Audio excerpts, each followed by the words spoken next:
Comment créer TikTok? Cette vidéo entre dans la suite des tutoriels vidéo complets de A à Z de conception des applications les plus utilisées au monde. Pour ceux qui nous suivent depuis longtemps, vous savez déjà que nous avons eu à cloner des applications comme WhatsApp par exemple. Aujourd'hui, nous allons donc cloner TikTok. Comme technologie, pour le front-end, nous utiliserons, comme à l'accoutumée, notre stack JavaScript constitué de React Native, qui est une technologie cross-platform développée par Facebook, qui nous permet d'avoir, pour le même code, deux fichiers d'installation pour iOS et pour Android. En tant que langage de programmation, nous utiliserons cette fois-ci JavaScript au lieu de TypeScript comme la dernière fois, qui est un langage développé par Microsoft pour améliorer JavaScript, pardon. Donc cette fois-ci, ce sera JavaScript, et puis JavaScript, un peu de ES6, ES6 comme vous le savez pour React, donc les dernières versions de JavaScript. Et nous aurons la librairie React Navigation, qui est une librairie qui nous permet d'avoir de la navigation sur notre application, qui est associée à React Native et inhérente bien sûr aussi à React Native. Pour le backend, nous aurons la stack AWS, Amazon Web Services, comme à l'accoutumée, constituée de GraphQL qui nous permet de créer nos schémas développés par Facebook, et AWS Amplify qui est la stack AWS qui nous donne une panoplie de services équivalente à ceux de Firebase, AppSync qui nous permet d'interagir avec toutes les stacks et notre base de données NoSQL qui est DynamoDB, équivalente à la base de données NoSQL de Firebase. Qui suis-je? Je suis Fotin Kamte-Dieudonné, communément appelé M le magicien, ingénieur, développeur full stack web et mobile, DevOps, doté de plus de 11 ans d'expérience professionnelle. Facebook Developer parce que j'utilise les technologies Facebook, Microsoft Developer parce que je suis contributeur Microsoft, développeur chez Algorithme qui est une entreprise technologique basée aux États-Unis avec des représentations en Afrique, et enseignant chez IFPIA qui est l'Institut de formation professionnelle internationale Algorithme, qui est un institut qui apporte une nouvelle façon d'enseigner par la pratique, par les compétences, et qui offre des formations en présentiel et en ligne, avec une représentation à Yaoundé, au Cameroun. Pour commencer notre projet, nous allons faire comme d'habitude. Nous allons initialiser notre projet depuis un dossier et nous allons donc taper la commande npx React Native init avec le nom de notre application qui, dans le cas d'espèce, sera TikTok. Maintenant, ici, ce qu'il faut savoir, c'est que nous utiliserons React Native CLI. Beaucoup de personnes nous ont demandé d'utiliser React Native CLI. Comme je vous l'avais dit la dernière fois, il y a deux façons de développer avec React Native. Il y a React Native CLI qui est la façon la plus classique. Il y a Expo qui a été développé pour accélérer le développement avec React Native. Donc ensemble, on configurera un projet de React Native CLI depuis le début. Vous verrez que c'est un peu plus fastidieux qu'avec Expo, mais ça fait toujours la même chose. Donc, ensuite, on lancera notre serveur de développement avec la commande start. Vous êtes déjà habitué. Et ensuite, nous lancerons notre application avec notre émulateur Android, puisque nous utilisons Android comme émulateur. Un téléphone Android physique, nous verrons toutes les étapes. Et pour ceux qui utiliseront iOS, on verra aussi comment ils pourront lancer sur leur émulateur iOS. Ok, donc pour commencer, tout simplement, nous allons ouvrir notre dossier dans lequel nous voulons créer notre projet. Donc, on est ici dans le disque D, le dossier vidéo et le dossier YouTube. Ça, c'est WhatsApp que nous avons fait la dernière fois. Donc, nous ouvrons au même emplacement, ouvrir avec code, clic droit, ouvrir avec code. Notre éditeur VS Code préféré s'ouvre. Nous voilà donc avec WhatsApp qui s'est ouvert, on ne va pas, ça ne nous intéresse pas. Donc, ce qui nous intéresse, c'est notre dossier YouTube. Voilà. Et c'est à l'intérieur de ce dossier-là, donc, YouTube, que nous créerons notre projet TikTok, qui sera aussi sous forme de dossier comme WhatsApp, bien sûr. Donc, la commande à taper, c'est celle-ci, donc npx React Native. Nous allons faire juste un copier-coller, nous sommes paresseux. Pour accélérer aussi pour que la vidéo ne dure pas longtemps, Shift Insert, on tape Entrée et cette commande nous téléchargera tous nos fichiers, tous les fichiers nécessaires au bon fonctionnement de notre application. Un peu comme nous avons fait la dernière fois avec Expo en faisant un Expo init dans notre application. Donc voilà comment initialiser un projet en React Native. Et ça prend un peu de temps, un peu comme pour Expo aussi. Ça prend un peu de temps. Donc nous allons vous épargner tout le temps d'installation que vous pourrez bien sûr que vous allez passer, mais il n'y a jamais de problème. Et on se retrouvera tout juste après, à la fin de l'installation, pour continuer notre projet. Notre application a été créée. Vous pouvez voir, nous avons un nouveau dossier TikTok dans lequel nous avons tous les fichiers et dossiers de notre application. Comme vous pouvez voir, je n'ai rien touché. Tout s'est passé simplement, sans aucun problème. Donc, vous devrez avoir ce même résultat là, chez vous, à la maison ou dans vos bureaux, ou peu importe où vous êtes, où vous vous trouvez. Donc, vous pouvez voir ce qui a été fait. Si on remonte un peu, vous pouvez voir donc on a ici 627 paquets installés avec NPX, via NPX en 313,475 secondes. Bon, ce n'est pas très important. Ensuite, on a notre template, notre modèle qui a été téléchargé, notre modèle de base React Native que vous verrez tout de suite. Copié après avoir été téléchargé. Processing, voilà, et les dépendances ont été installées dans les modules, etc. Comme vous avez pu voir la dernière fois dans les Node Modules. Ok, nous avons donc cette instruction qui nous demande généralement de connecter un appareil ou de lancer un émulateur virtuel, voilà, et de faire un CD, voilà, pour un chain directory, pour nous retrouver dans ce dossier-ci avant de commencer à travailler. Comme la dernière fois, vous avez pu voir. Et ensuite, de run, de faire cette commande pour run sur Android, c'est-à-dire pour run notre application sur notre appareil connecté ou alors sur notre émulateur Android. Nous allons utiliser un appareil connecté pour que vous puissiez comprendre que c'est facile d'utiliser votre propre téléphone pour développer vos applications, dans les tester directement au fur et à mesure. Ce qui est bien encore sur les nouvelles technologies, comme vous le savez déjà, certainement, c'est qu'au fur et à mesure qu'on développe, on voit les répercussions, les modifications instantanément. C'est très beau, n'est-ce pas? Ok, nous allons réduire notre terminal. Comme nous sommes paresseux et que nous ne voulons pas faire des chain directory tout le temps, c'est-à-dire actuellement nous sommes dans la vidéo YouTube, nous devons être dans YouTube, TikTok pour pouvoir avoir accès à notre application et travailler dessus. Donc, pour faire simple, on va donc fermer notre terminal et ouvrir notre dossier TikTok et ouvrir ce dossier avec code. Voilà. Là maintenant, on n'a que notre dossier TikTok qui est dans notre explorateur. Donc, on va bien pouvoir travailler dessus sans avoir à faire des chain directory tout le temps lorsqu'on va installer une librairie ou lorsqu'on veut taper un code, quoi que ce soit. Voilà, on ouvre notre terminal, une fois de plus. On va le splitter. Vous savez déjà pourquoi on le split, parce que à gauche, on aura notre serveur de développement qui sera lancé et à droite, on pourra continuer à installer nos librairies, etc.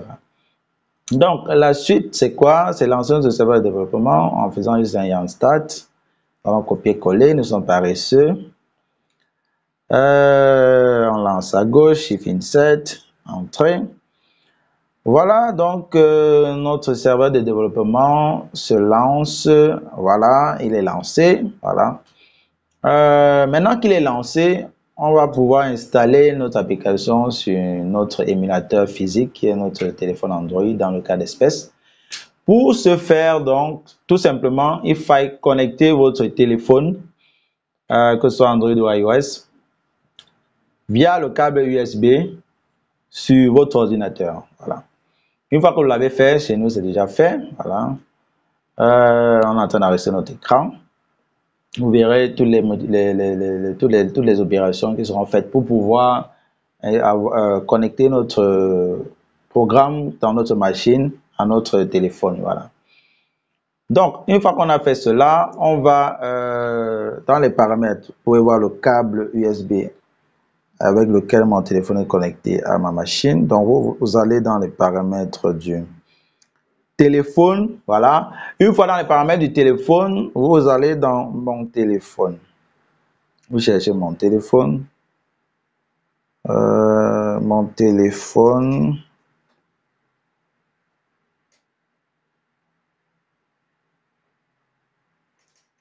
À propos du téléphone, ici on voit là. Dans mon téléphone, on a un numéro de build. Voilà. Numéro de build. Voilà. Vous voyez, le numéro de build, c'est à la fin. Ça dépend des marques de téléphone, mais toujours est-il qu'il faille trouver le numéro de build. C'est toujours dans mon téléphone, en fait, dans les paramètres du téléphone. Et mon téléphone ou à propos du téléphone qui va vous donner les éléments du téléphone, comme par exemple la version Android, l'état du signal, etc., comme vous pouvez le voir là. Donc, ce qui nous intéresse ici, c'est le numéro de build. Pour donc activer le mode développeur, parce que ce qu'il faut savoir, c'est que le système Android est protégé, donc protège le mode développeur pour que les manipulations hasardeuses ne puissent pas endommager le téléphone.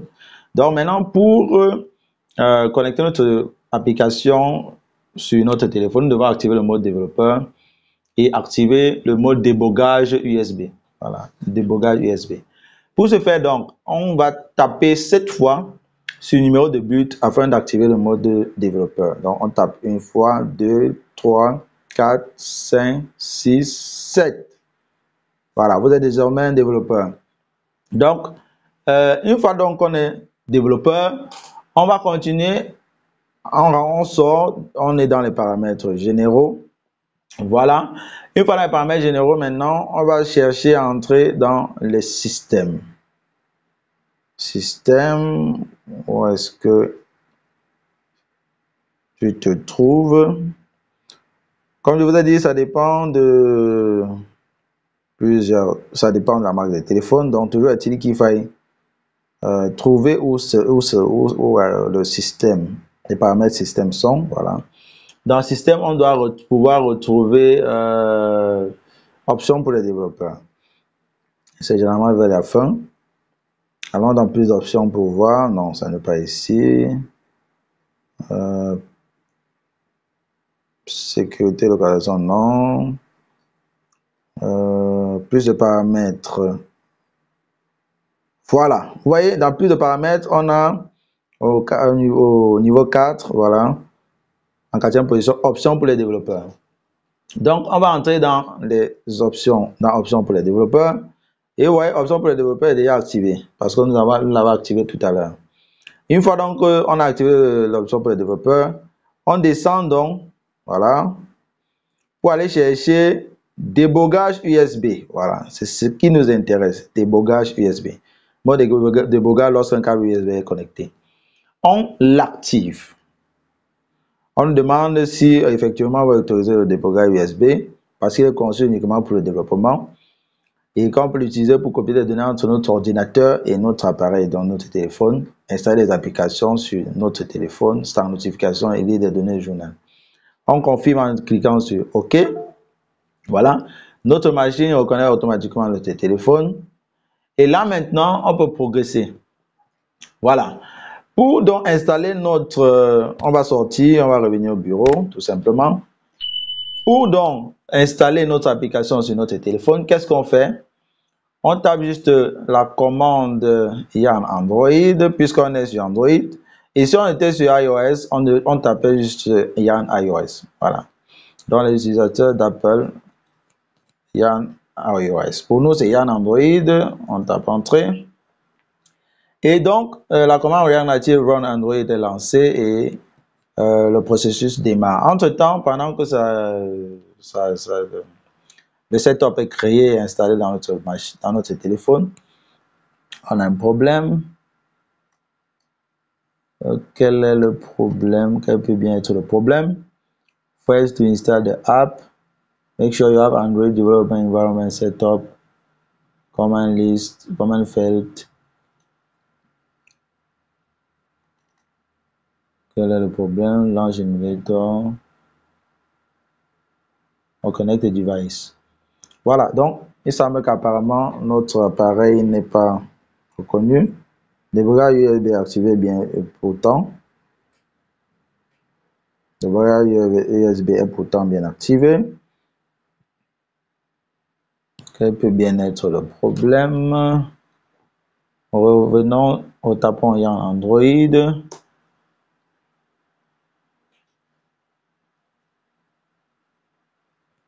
Ce sont les réalités de développement que vous vivez ainsi. Donc, quand il y a un problème, ne vous inquiétez pas.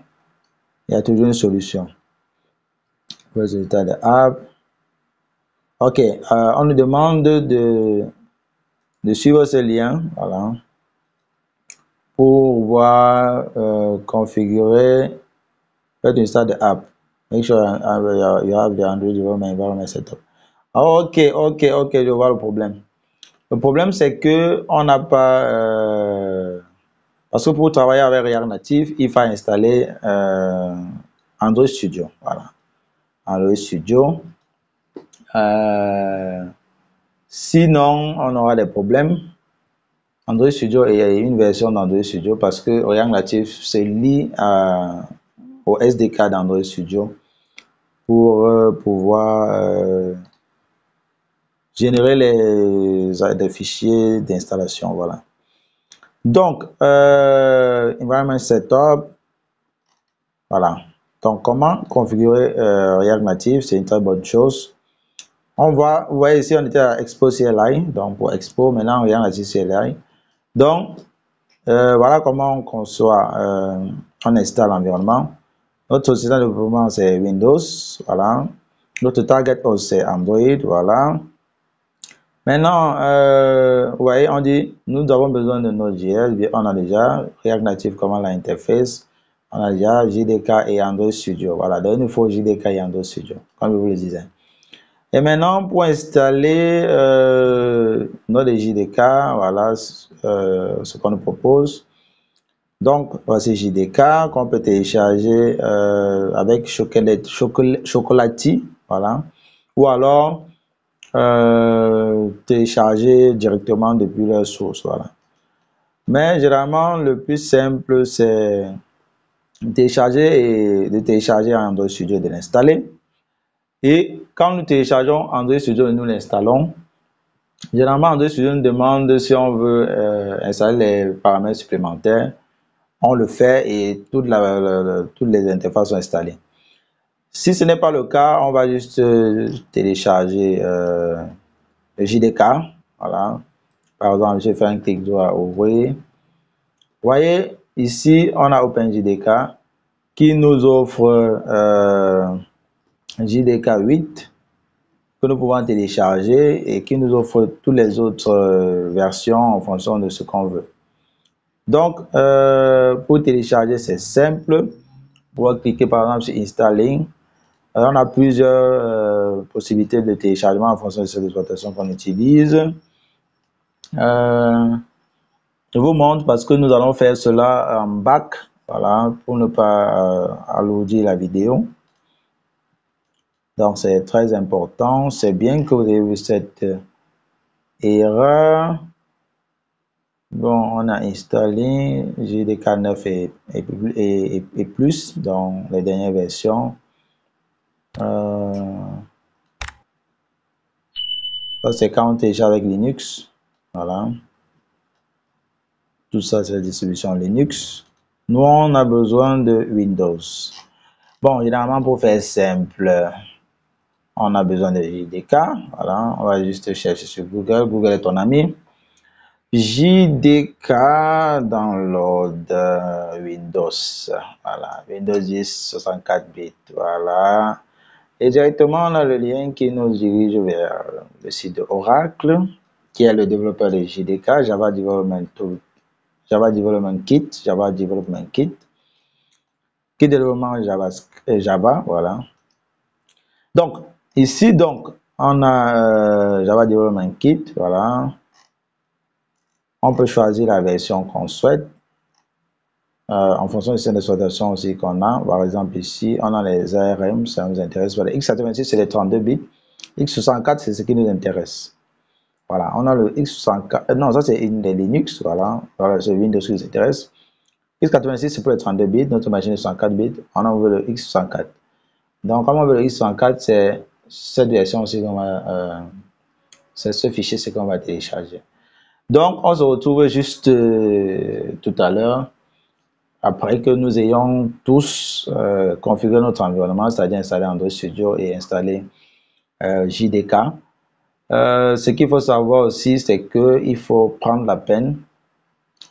Il y a quelque chose d'intéressant qu'il faille bien prendre la peine de regarder. Après que vous ayez installé Android Studio, il y a des petites modifications, des petites choses à faire. Donc, il faut être très vigilant. Par exemple, Android Studio installe le dernier SDK Android par défaut.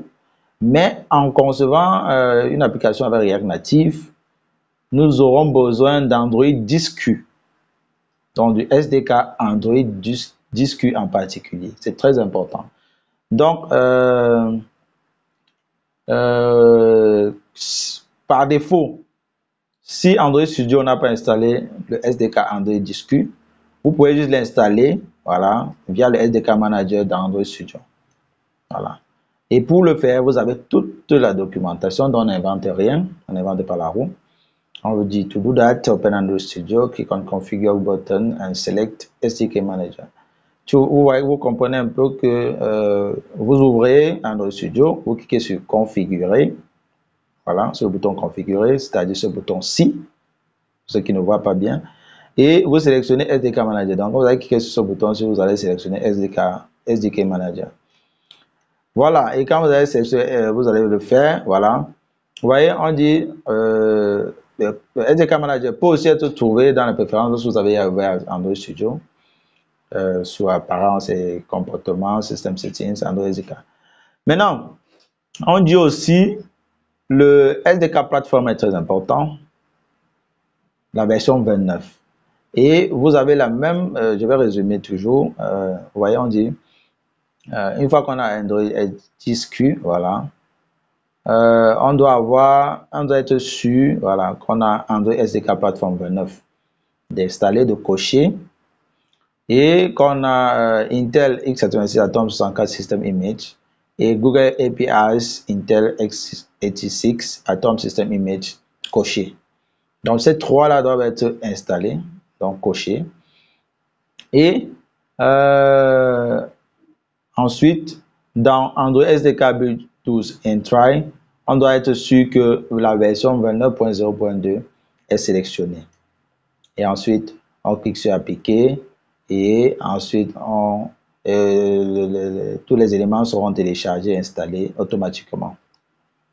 Maintenant, l'autre étape, la troisième étape, l'environnement React Native requiert donc les variables d'environnement qui seront paramétrées pour pouvoir run les applications avec React Native.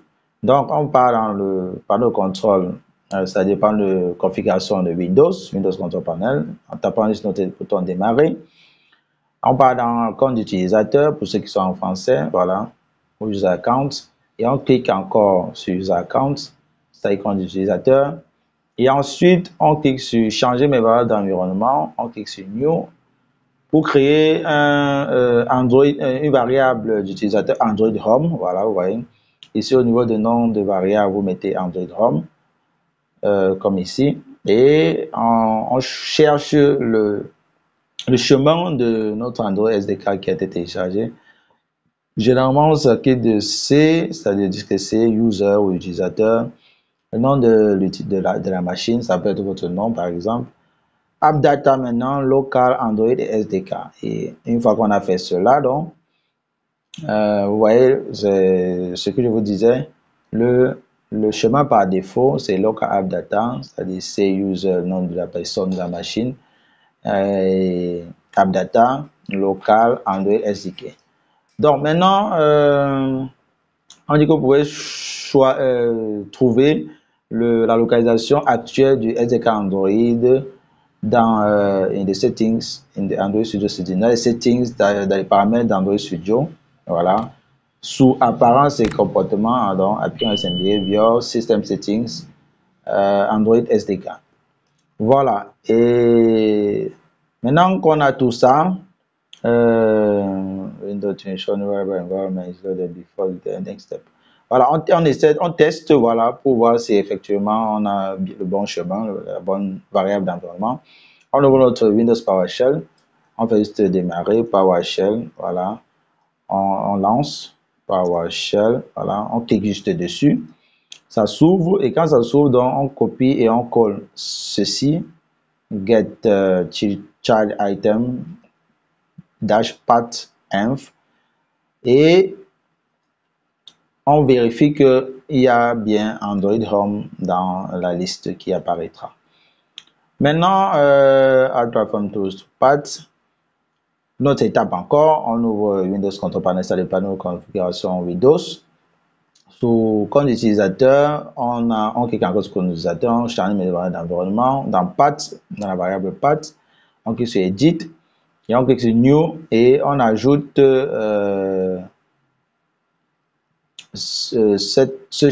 Path Platform Tools dans le chemin, voilà, de la même façon que la dernière fois, en suivant juste le local app data, qui contient le C user et non utilisateur et non la machine, etc.